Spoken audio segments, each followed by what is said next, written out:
I am Sambaba, the popular boy from Nyamina Pinyai. My mandate here, first and foremost, as per my TOR, is the governor sits for the government in the region. So, therefore, we run the day-to-day affairs of the region. Basse fii laa juddoo fii laa yaroo te may amee bitik si marché bi fii nii. Man maa ngi tudd Mariama Sow maa ngi jaay bagage yi law bay laay jaay ay per ay càqa fuddaan bagage yi sew daal laay nekk di jaay magasin laa fi yore. Depuis 94 ba léegi ñu ngi si marché bi di liggéey man nag maa ngi tudd Abdou Aziz Waar ñu gën maa xamee si Grand Waar vraiment affaire bi metti na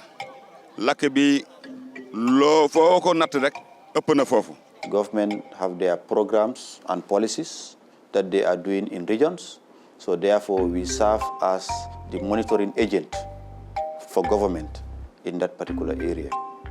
So, and again, we have to make sure that we preserve the culture and tradition of the people, because this is very, very important. If you are posted in the rural Gambia, culture and tradition is eminent. So therefore, you always make sure that things are done in the way people think it is right, but at the same time in line with what we call the government policies. So basically, these are some of the things that we are assigned. On Monday, dañ jaay ba pare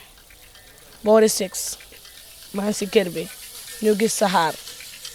ñu daw ñu génn ñu ne ñu marché bi moo nekk di lakk. lakk bi métti na dara génnut fii. na taabilol be janita na bagasol be janita ka frutol la waf supameol kansalatol kakumbalu patansel abe dal fruit femme sangol dal jatol abe man luma ñàkk man na 200,000 ndax bagage lu fa nekkoon motoon na 100,000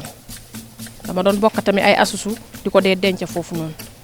dama dee jël tamit xaalis banque di si dee liggéey par weer bu ne nga dee fay loolu yëpp bokk na ci lakk bi ak samay bug banque yëpp bokk na ci lakk bi. membe mol makoy la mbola ñun nga musol mtelam ko kunti because dindu la karamu jannom te ñun si marché bi fii lañ yaakaar fii lañ dee dundalee suñ yaay ak suñ papa yi tey fu mu nekk nii desewuñu dara ndax marché bi bu moo lakk fekk suñ everything ñu ngi dem jëndi bagage ba pare ba ñëw luñ amoon yëpp si suñ account bi def nañ ko si marché bi ku mel ni man suma papa gaañu na bu yàgg man maa nekk di dundal suma yaay ak suma broda si nekkuñ si dara tey moom fu ma nekk nii amuma dara ñu ngi toog. When the market was born, the crying, the yelling, and the shouting of the people shows how important the market was. I can recall even the former governor who was here, all of us, we shed tears that particular day. So that shows how important the market, what we call, is to the people of URR and also the sub-region. Lolon dijanti diko ndanka diko try more than 40 years wala 20 years wala 30 years nga dem lolu ben few minutes wala few hours rek gisatuloo ci dara lu metti la lolu xalaat bobu fokk mu nekk dess ci sa bop. Marché bi bu doon side moo la ka bàyyi side sax ñu ne mu tane waaye marché bi yëppal la ka nekk doomi taal. ñun xam nañ loolu ndax ci marché bi ci la ñuy liggéeyee ci buntu marché bi lañ nekk di xool ñaar fukki at ak juróom ñu ngi ci dëkk bi ci bokk ak ñi marché bi xam nañ ne marché bi ay jàmbaar yi ñoo fi nekk jàmbaar yu daan seen doole am pësee fu bëgg lu baax rek di trangal seeni mbokk di trangal waa dëkk bi. So the ravage of that market, if it happens, it affects not only the Gambia per se, but it affects the sub-region as a whole.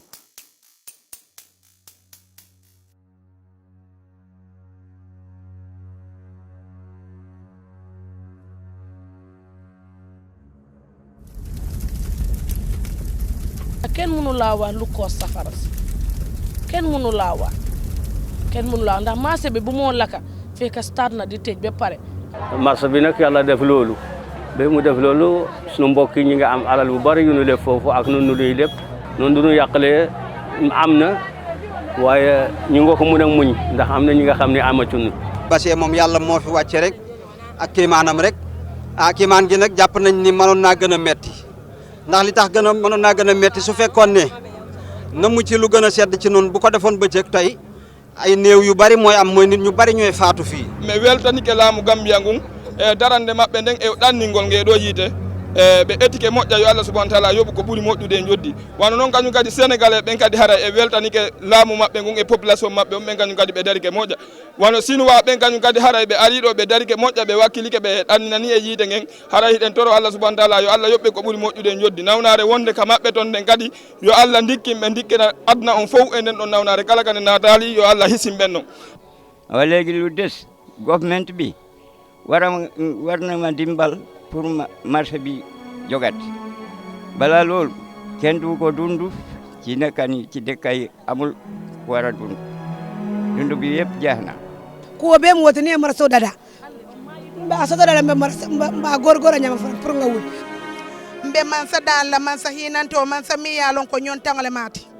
ana baro mo man sa hinante wolti man sa nyon tangale mati mba dani la adonga sembo ba tele la atele ya no atele nyi marso atele sa no bi ay nyi marso wilindi moli atele sa no bi ay eta solo mole nyi marso to woto mba dani la marso la karola tingo ferendi na tar demaro la karolem afrika ani mansa bulo kono wallahi yala adama baro bulo kono be sen kol dema lalal because ngani yo balale a sakeno.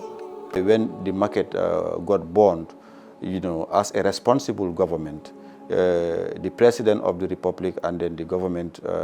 delegated the number 2 of the country, that is the vice president of the republic, Dr. Aissatou Touré, with MDMA and Red Cross to come and do the rapid assessment, and which was what we call conducted. The vice president bam fi ñëwee wax na leen ko ne leen bi lii xewe ba léegi président Barrow nelawut mu ngay jooy si xolam su ñëwee fii marché bi immediately dina door di ko liggéey mu def ko ay étage kenn ku nekk nga am sa caabi cantine. And when that happened, within 24 hours to be precise, the president also came. He made sure that at least he came to the region to make sure that at least he shared the sorrow with the people. Oy governor na nyindi madi politique ko kam oy ko be ngokki ran non fi politique nakuma folo men fo dole bambande gam oy hala ko halno ka folo hande ko kan hala o tinara national disaster lo ko national disaster lafta mobe contribute sabna mo yidi yimbe fo bana contribute walakin ndi fana ngana contribution oke kono wali kam kan wali contribution makko yimu personal contribution ledi oy o no ko personal contribution man sakunda terminal oy kulle lamungu kulle mabbe aroyat ni muruda banjul oy si alla jabi so yotti so rutima banjul be emergency meeting kumandi la oy o no da emergency meeting nga Basse la ko nga disonota ko to oy kulle Basse be banga dum decision pour gaji marché ni pour ka lo kulle darnu ko o marché fatimbe balori oy tanku mo wuri Allah ni ne ka Allah marché be do la oy la albulo wonde ma marché o golere non ne Basse la do ko bebe dendi ni marché wala bala oy sabuna golle Basse de fo ko o marché fawi regional la marché wala jant oy o no ko marché region woto ñi government ñanta kala priority le oy sabuna kambe gouverneur be para no wate para.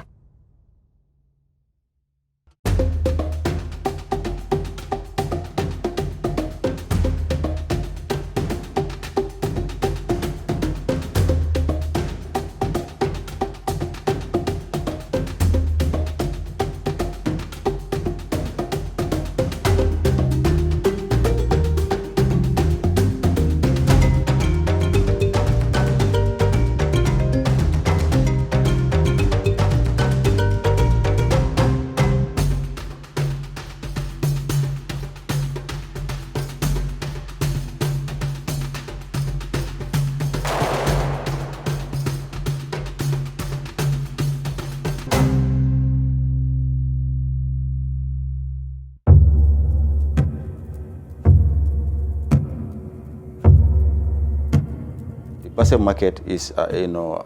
economic hub for the sub-region, because it is not only the people of Upper River region and the Gambia who are benefiting from the market economically, but also other ECOWAS member countries are also present in the market. They are also selling in the market. The likes of the Mauritanian, the likes of the Senegalese, you also have the Guinean, both Conakry and Guinea-Bissau, and so on. And the Sierra Leoneans, Nigerians, they are all found in this market. you cannot even name them. So you see, they are benefiting a lot from the market, because when you looked at it today, that is where their livelihood, what we call, depends on. So nada dula jibe sata kono jang pour si o julole ni fixe no nyame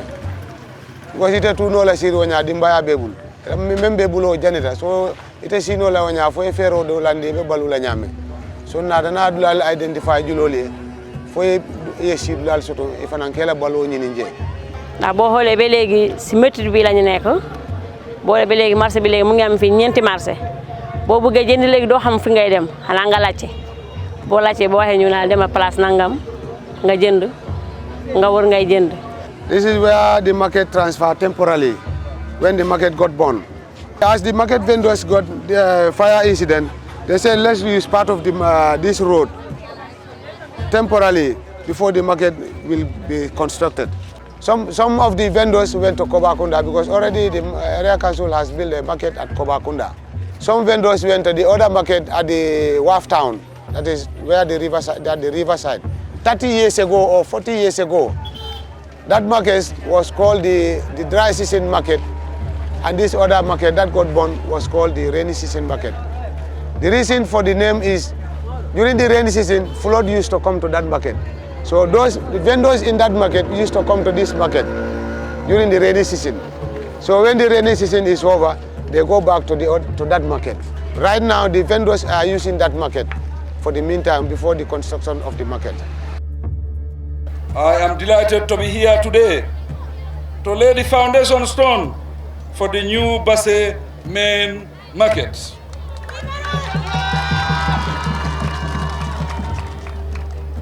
Unlike my last visit, this is a moment of hope, but not despair. It is an occasion of joy, but not sadness. And it is a day of thanksgiving, but not gloom. bu marché bi la kay amuñu woon fuñ dem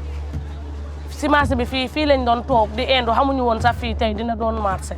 dañoo xëy suba teel ñëw jàkkaarloog marché bi toog fii suñ amee lekka ñu lekka suñ amee naan ñu naan bëgguñu dara fu mu nekk ni bu dul marché bi pare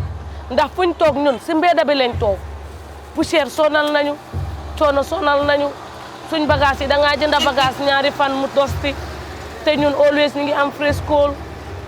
ñu ngi soona daal ñun ñu ngi soona bëgguñu dara bu dul marché bi pare nu mu gën a gaawee ñun loolu lañ kontaan pour nu mu gën a gaawee soona nañ torop nde mbi mi danna marché o ɓe mbi o feni o wawata darde marché ɓe mbi o ala budget ko hono o darnete marché o kono hande laaɓi Baro daf ñu digoon pour affaire marché bi ñun nag dañoo foogoon ne du ko def sax te ñun amul lenn luñ koy wax bu loolu ñu ngi koy ñaanal jàmm ak wér bu yaram ak gudd fan yàlla musal ko yëfi noonu. Adama Barrow muy président de la République Gambia te yaakaar bi ñu amoon si moom tasut. You have no other hope, no other option. If the government came to your rescue, so I think it's better you thank God and then join hand with the government to work together. Kono hande Basse naaɓe on gandini kam wonde ko ɗon jibinami gila nattumi Basse mi wulngani Basse fof yalti suka e mawɗo fof ara pour wara kam support nden Basse naaɓe mi sikkano ono jogani kam ñamade ko min jogani on ñamade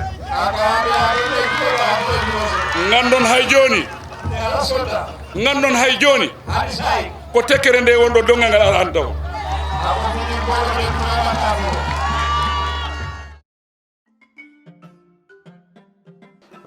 we have seen the promise that he made that day when he came to Basse is what he is trying to fulfill. And what makes it very beautiful is when you look at even the market, it is a government-sponsored market. It is not something that comes from donors outside. It is the Gambia government that is sponsoring the market.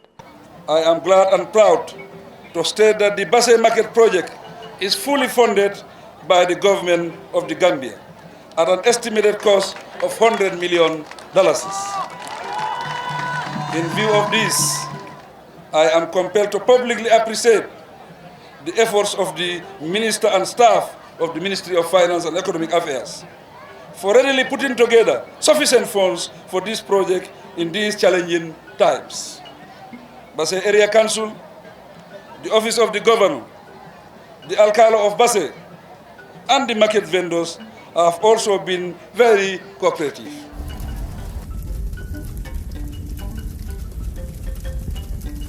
Ono gila o marsa sumi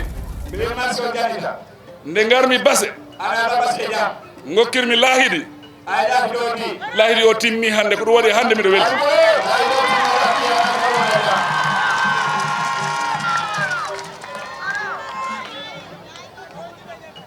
lahidi mo ngokkirnomi Basse o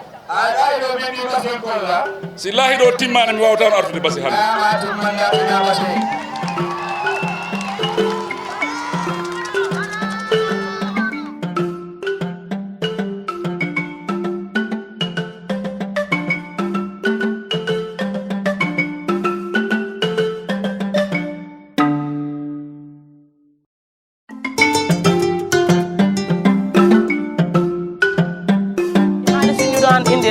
diko yóbbu area council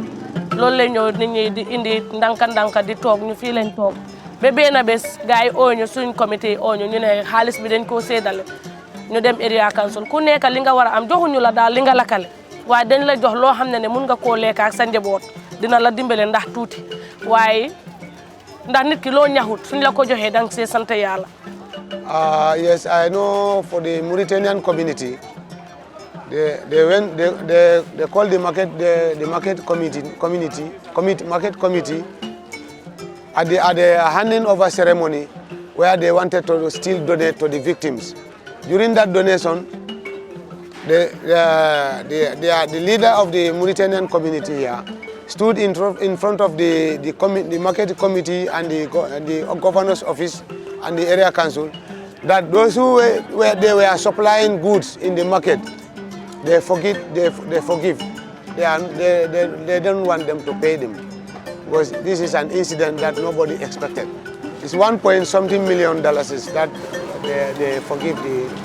business people in the market. am fi ay bor bu bari waaye ñoo yàqale noonu yëpp ndax noonu benn lañu ñu ngi am fi res juróom fukki at ak dara dégg nga ci Gambie fi ñun waa Mauritanie lañu lii dal ñu noonu la ñu sax suñu cantine ñu ngi woon foofu waaye lii yëpp foo ñu jàppante noonu dégg nga moo tax ñu def ko noonu ndax noonu benn lañu ku ñàkk léegi moroma am tuuti foo mu dimbali ndax noonu benn lañu ñu nag yàggee fii yàgguñu ko Mauritanie ñëpp ay mbokk lañu dana yàlla may jàmm rek ak salaam loolu foo ñu def ko ndax def nu war geste bu rafet la si suñu dëkkandoo yi muy Mauritanie yi keroog ba mbir mi amee ni ñëpp ñëw taxaw jaaxle am dañ ne ñoom kat seen doole la seen ñàkk la seen alal la ñoom ñoo ko doon jël di ko jox jigéen ñi du jigéen ñi rek am na ay góor ñoo xam ne jox nañ leen bagage comme que bagage yi yàlla def na ndogal lakk na ah ñoom nañ ko sante yàlla képp koo xam ne ñoom joxoon nañ leen bagage pour nga jaay te mu am nga bokk si tolof-tolof bi ñoom baal nañ la te yàlla tax kooku tamit geste bu rafet la ñoom it suñuy mbokk lañ waaye ñu ngi leen di gërëm di leen sant parce que mënoon naa gën a ñaaw nga lakkale amoo foo jëm nit ki topp la bor.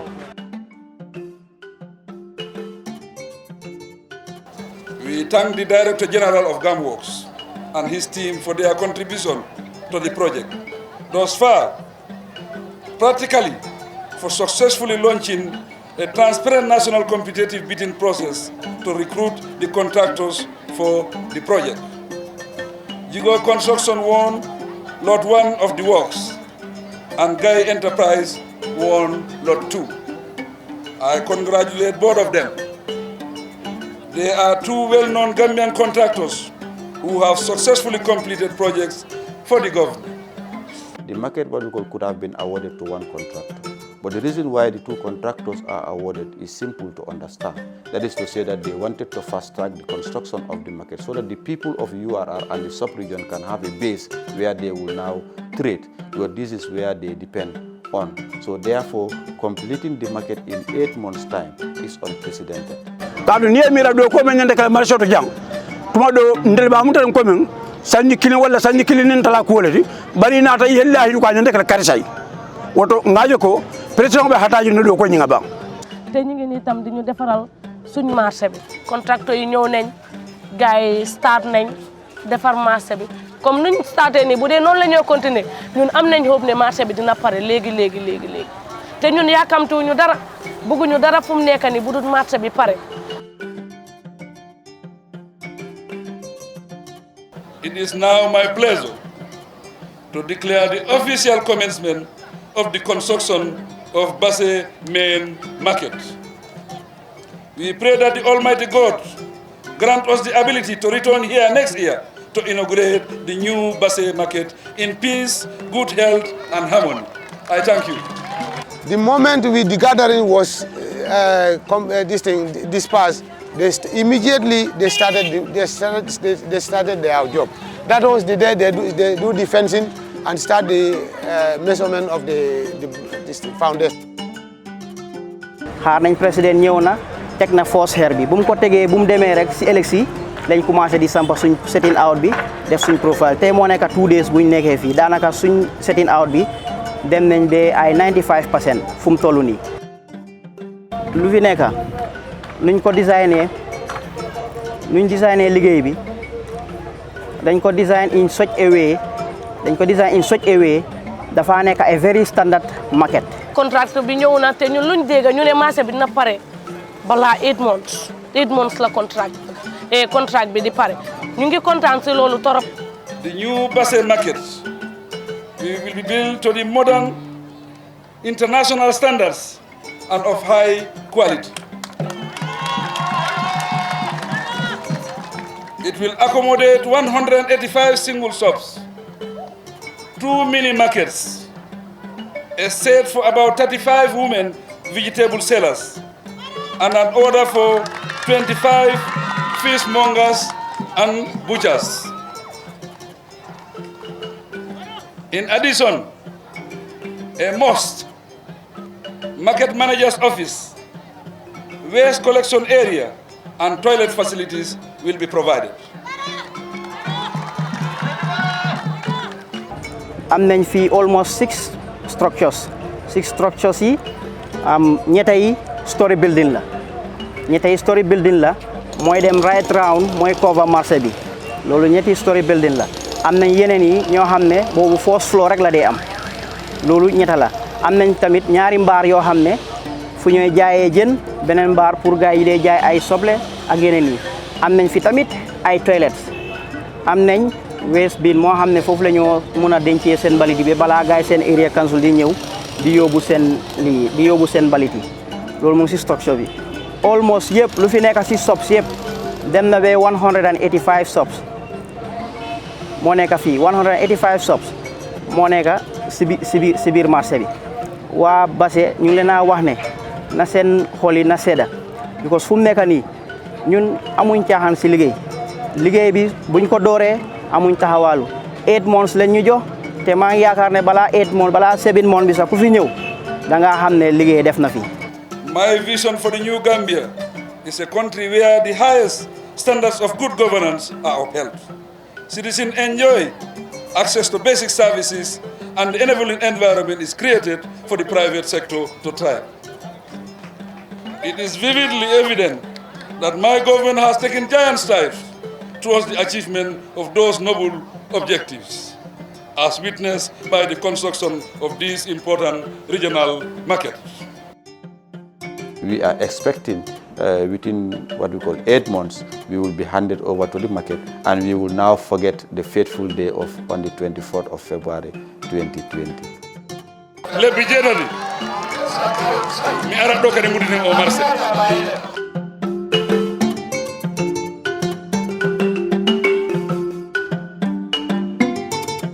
The Gambia National Petroleum Corporation is the country's national oil company. For the past 17 years, GNPC has continued to deliver excellent services to all Gambians, from individuals to corporate clients. At GNPC, you are guaranteed the best quality fuel in the Gambia. Visit our stations and stop by our auto spare parts store, where you can find petroleum and lubricant products,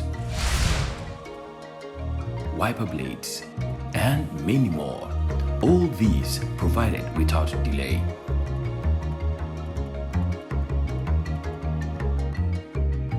With 10 service stations located throughout the country and still counting, GNPC gives you the best customer service anywhere, anytime. Think fuel, think GNPC, Gambia. It is now time to take ownership of what we own. GNPC, Nyokomom, the Gambia, our homeland. The port is along West Africa's busy shipping lane, being the country's main gateway for international trade. The port of Banjul accounts for 90% of all imports and exports. The port of Banjul has been recognized over the years as one of the safest and most efficient in West Africa, offering prompt, reliable and value for money service. The port has well-developed facilities for handling all type of cargo using modern equipment and techniques. This infrastructure, combined with a competitive and flexible tariff and a dedicated workforce, ensures quality service to its esteemed customers at all times. The port acquired modern cargo handling equipment, ensuring high degree of operational efficiency, which guarantees fast vessel turnaround time.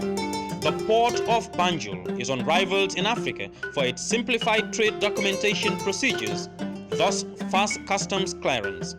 It has a deep sheltered anchorage with no record of piracy, thus making it one of the safest in the sub-region. Gambia Ports Authority, ready to serve you better in line with its corporate mission statement, to excel as a leading maritime center for trade logistics and distribution.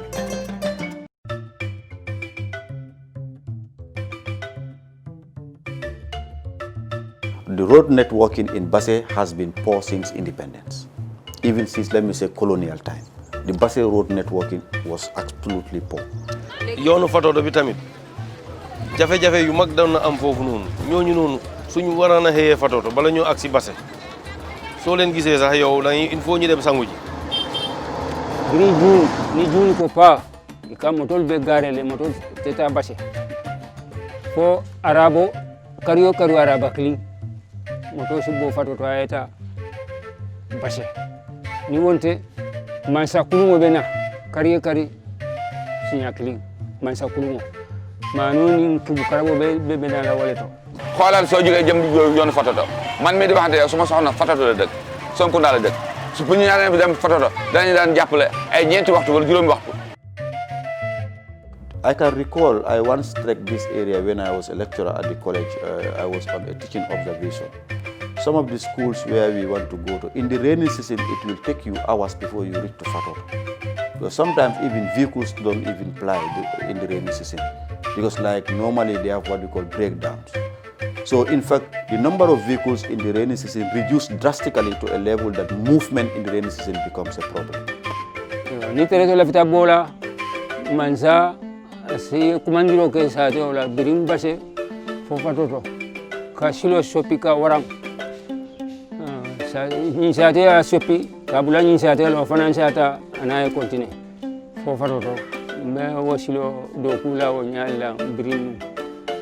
fo ala nata ke wote ke ta jawara ke ta president uti do man dulamen tinyata isi dada ani salo ani ko gol min motote selenola e be fere ke be dada otumo be mbaluta wala fo sani ayi wono folo ko laabi ɗin tumno wonno ko jogino ella laabi ɗin noon minen haali men tampi.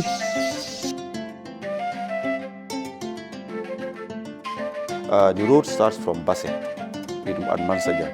Now from this place it will go to Giroba Kunda, pass through Giroba Kunda, it goes to Kundam, it goes to what we call Sare Alpha, from Sare Alpha to Suduwol, then it proceeds to Fatoto, then from Fatoto it now branches, goes to the river where you have the bridge, then the other road also continues to Koina. So it is not only stopping at the bridge where it is connecting, but the road have to continue up to Koina, so that it will also reach the last village or the community in the Gambia. In fact, the reason why we are a bit delayed with the road is because of the demolition has not yet what we call taking place. I think it is important also for people to understand. But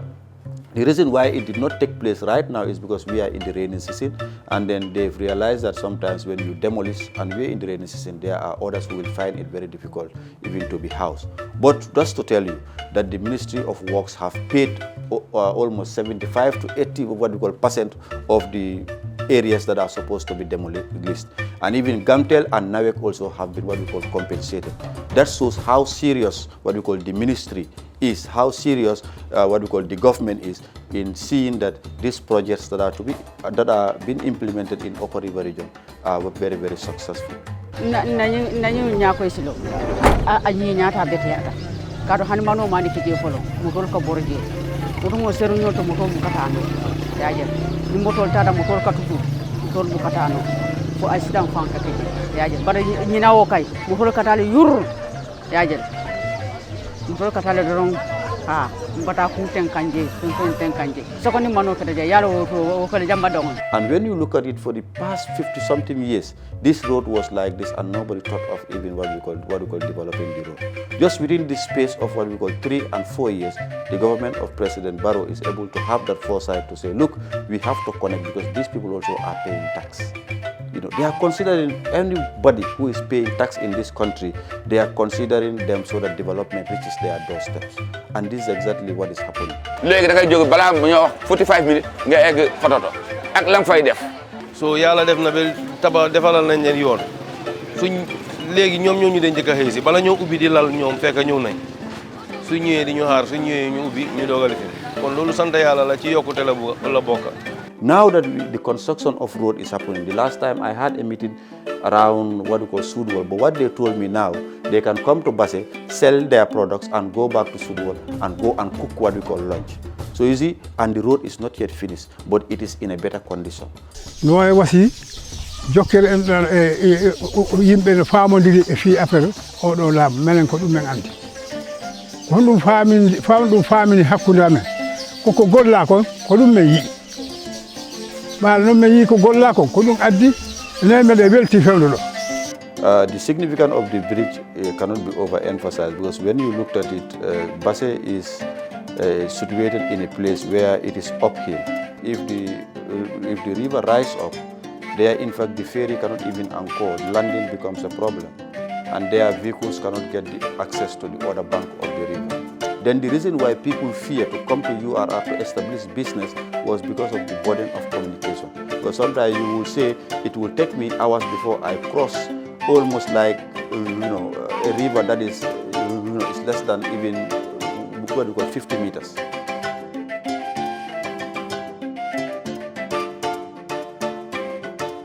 waaye de day am jafe-jafe nag tamit si jàll bi ci baraaye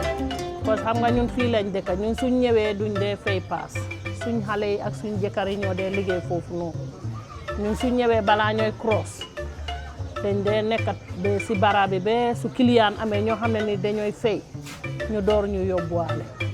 foofu la ñooy jëndee suñu sew yi yëpp biir Basse duñ dee am dara fii soo suñ demee tamit balaa ñoo ñëwaat tamit foog bara bi mu fees su bara bi feesee ñu am ñuy fay après ñu door ñu indiwaale. Like you pay donkey cart or you pay other transportation to reach the riverside. If you reach there, people crossing there will charge you like you are going to Banjul. You pay the crossing will be more than even the transportation from the riverside to your house. Na barala fanal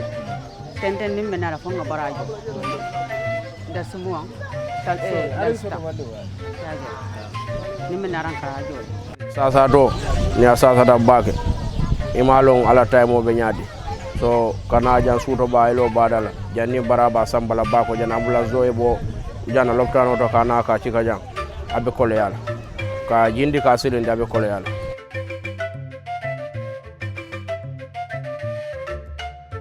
Sometimes you will come at a particular time in the day, around 7 o'clock, 8 o'clock, you will find out that the ferry has closed. People moving from the north coming to the south, or the south going to the north, in case of emergencies also was a problem. su nekkee ni xaaji guddi jigéen bu omba sa biir bi si la yëngalee fii doo ñëw rek fii nga am bara foog nga dem ooyi borom bara bi nga dem eeko balaa muy jóg si këram ba mu ñëw fekk time wees na léegi-léeg sa jigéen yi si mbedda bi fii lañ dee jur lañ dee wasi suñu wasinee ba pare après ñu door a omba loolu yëpp ñu yóbbu ko ba si lopitaan bi door a delluwaat loolu yëpp jafe-jafe la. loolu moom lu am solo la ndax développement la loolu moom am nañ ci kontaan trop di ko ñaanal rek yàlla doole ko def jàmm. But looking at the bridge today, the construction of the bridge and even the road, because it is high up, it has blocked even some of the water that used to float what we call the banks of the river and the market. It has now stopped. Now you go to the market, women are still selling. Kala gonnoɗo ɗo Basse on time aɗa andi kala suko palnoɗo wadde cross ko Samba Juma waɗannoma cross ɗo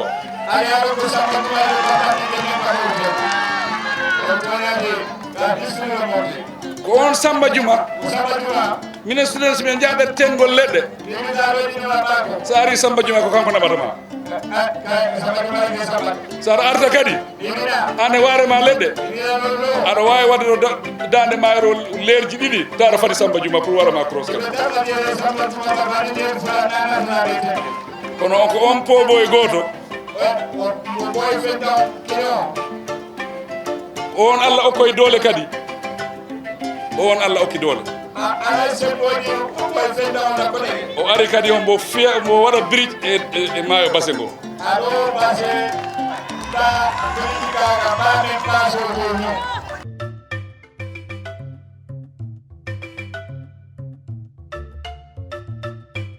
Dua ko yung tumaro ka so na yala bro mo ma ko la so na yala e na e tambi yala e afa yala ne sim e kun e men men kino la ko no yala ne sa kino ni la modo na na e tambi no amande referu ko la yala waaye su fekkee ne yàlla def na pom bi pare na loolu moom sant yàlla la suñ jigéen yu bari ñi nga xam ne dañ dee sonna fi nii duñ sonna si affaire yi lifin yooyu noonu pour dem lopitaan su demee ba gaay lifin rek suñ amee seen lifin rek mun nañoo jël moto rek yóbbu la daay rek fekk duñ oo benn borom bara definitely pom bi kay lu mu am fii nii kontaan nañ si torop. It is going to bring lot of development. It's going to make sure that the people who want to invest in URR go as far as Koina. It will also help people who want to invest in the Upper River region to go as far as Fodekunda and up to Pasamas. Because now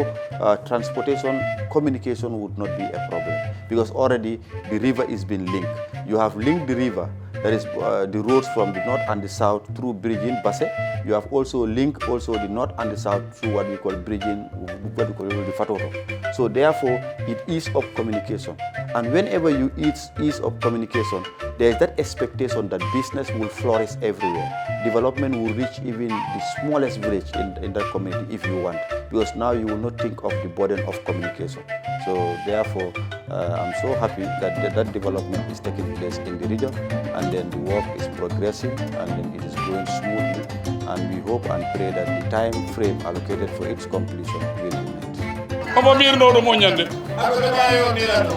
non neɗɗo hay arsara woni aduna ko magacita hakkille maɗa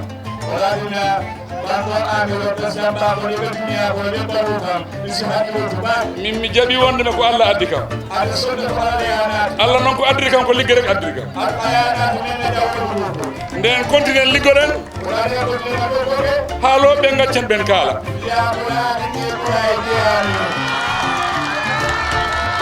Now, coming into His Excellency the President Adama Barrow's government, and then being a visionary leader, that he wants to make sure that at least the last village of the country also enjoys the national cake,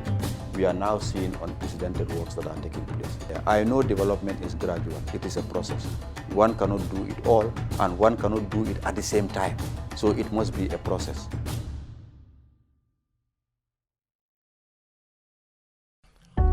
For high quality fuel, right quantity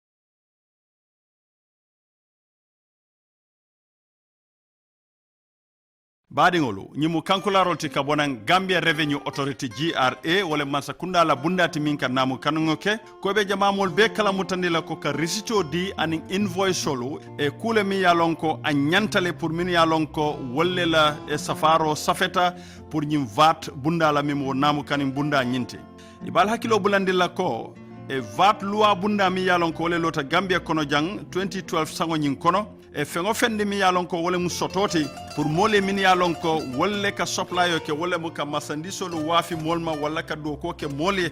e watila mi yalon ko e mole a kanin ibulu e nyantale ka vadla invoice wole mu wo kayto ila do ko walla masandiso damu minti nyanta wo lankene male ye risito fanandi amarila wo kango kan GRA e be mol be hakilo bulandi la min yalon ko wolle ka masandiso sang walla ka mol bula do kola ado nyanta ke jow e se risito mute bulu e ka bo supply lal bulu mi yalon ko le mu e molti minu mu safar lati walla julolo pour nyin kamala ka danken ko ila namo nyin ye wo jole a nyama ka sujundi nin vat bundala min yalon ko wolle safeta nyimbe jiare bunda nyim makoy la bakele pour namo mi yalon ko wole ka censu mol bulo nyin kono isaje ko wo kodo nyin ani mananko ni namo be dunta mansa kundala aran keso nyinto katu ko won namo nyin ikamin bajo nyokan wolle kay yelema ka depasiro ke mansa kundala yirwa programme wala banko nyin kan woto alalla namo jo a watola pour banko la yirwando.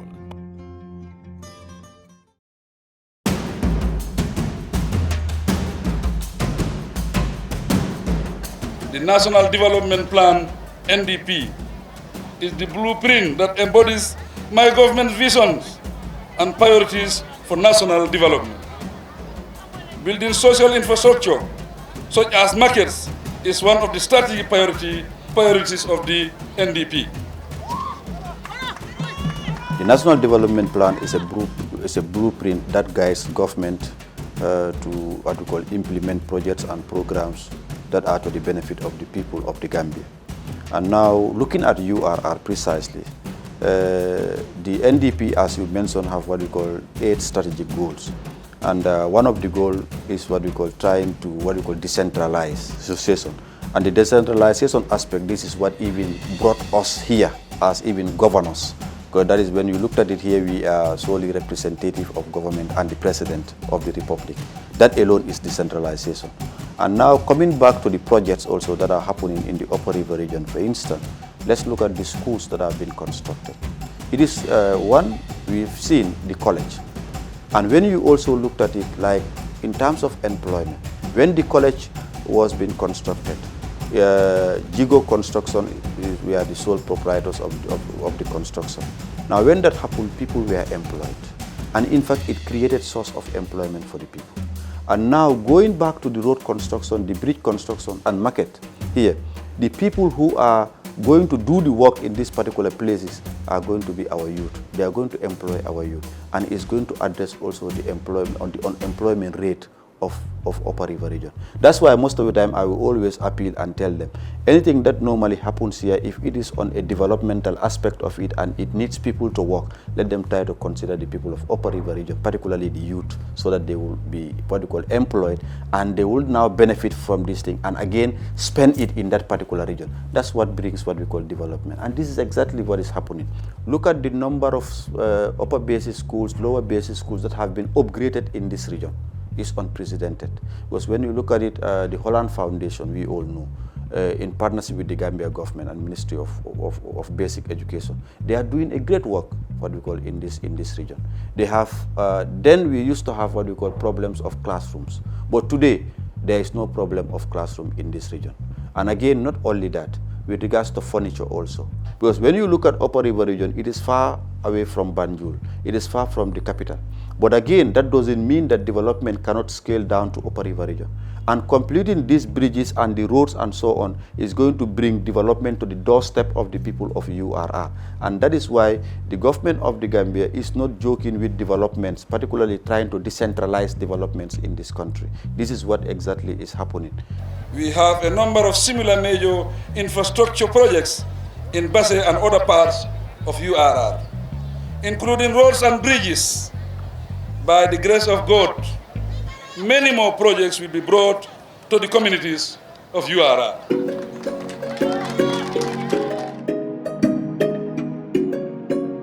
banku dogo abaka bering asida ay dulal faling dulal ay mon faling mol baje kan abe mon dogo mol baje kan Basse démb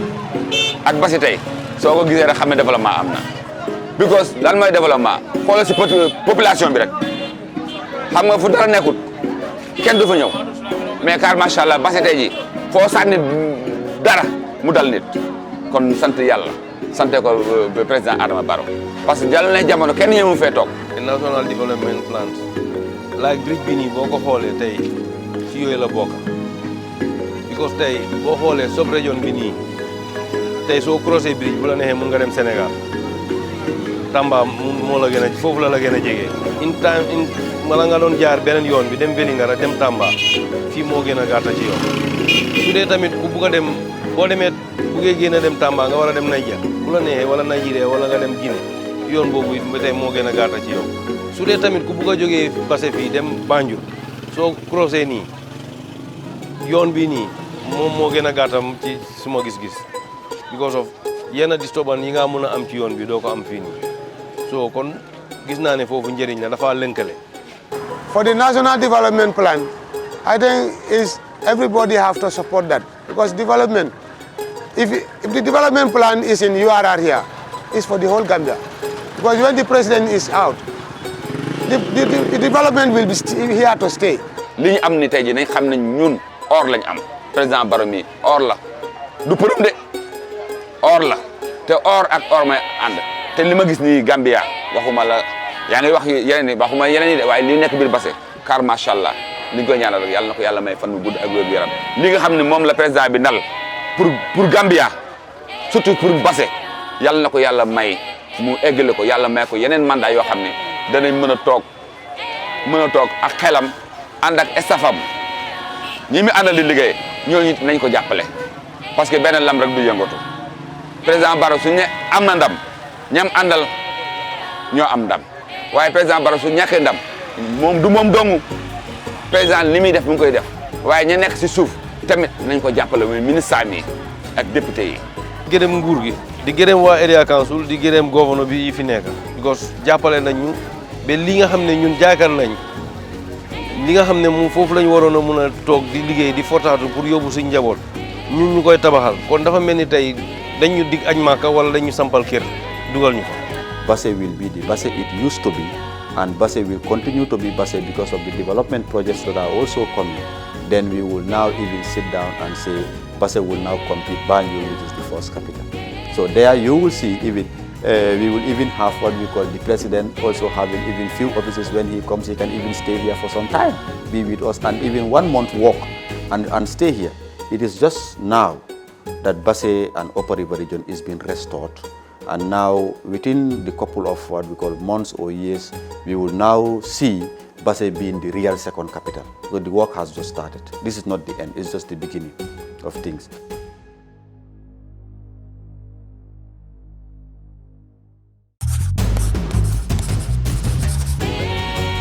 Insight on the NDP television series, proudly sponsored by Gambia Revenue Authority, Gambia Ports Authority, Petrogas, and GNPC. Airing every Wednesday at 7 p.m. on GRTS, QTV, PTV, Star TV, and Sahel Network TV.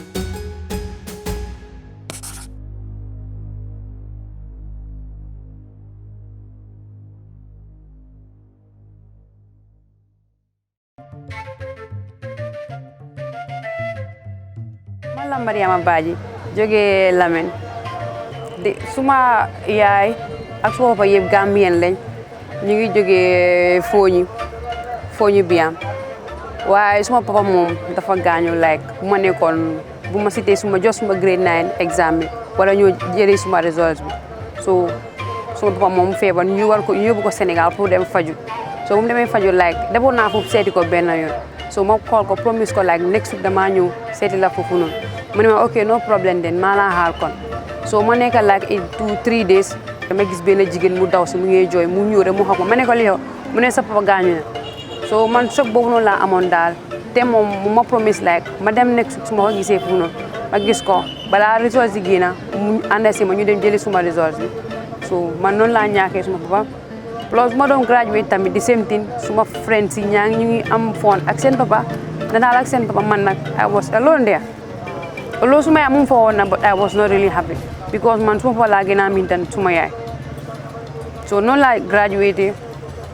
ma graduate balaa results yi di génn sax ma amoon soo benn xarit mu ne ma ne like yow soo jeexalee school dangaa ñëw nekk nit ku idol fii balaa loolu nag foog la nga dem try nga door dem attachment asi comme like noo waxee ngay da nga bëgg a nekk like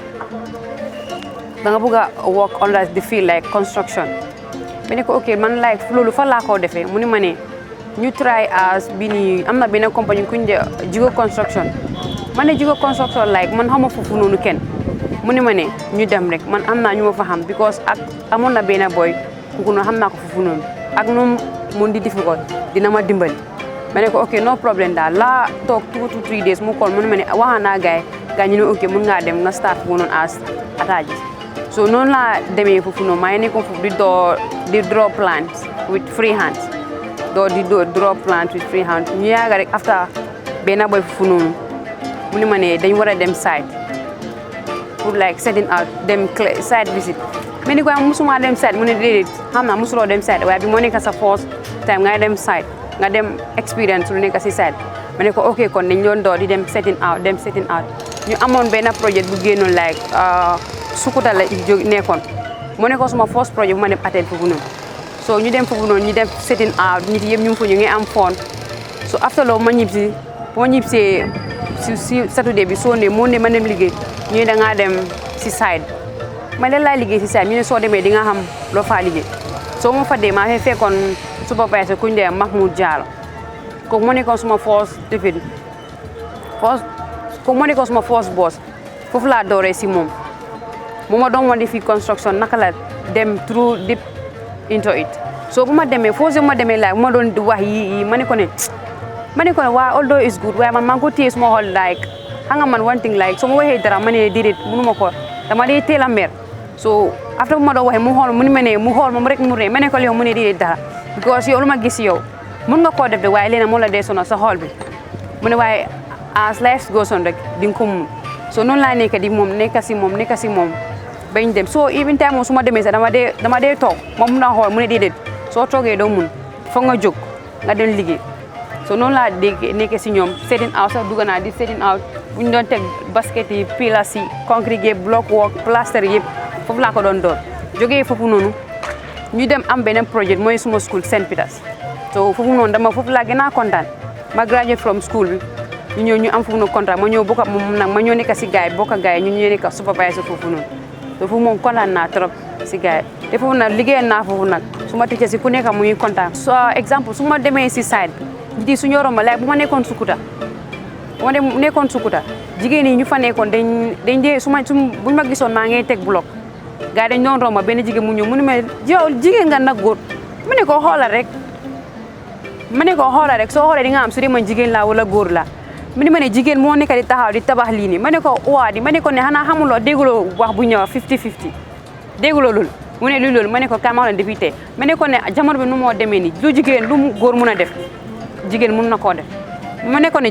góor yi ñu ngi gas jigéen yaa ngi gas góor yaa ngay tabax jigéen yaa ngi tabax góor yaa ngi egg si kaw pour yi defar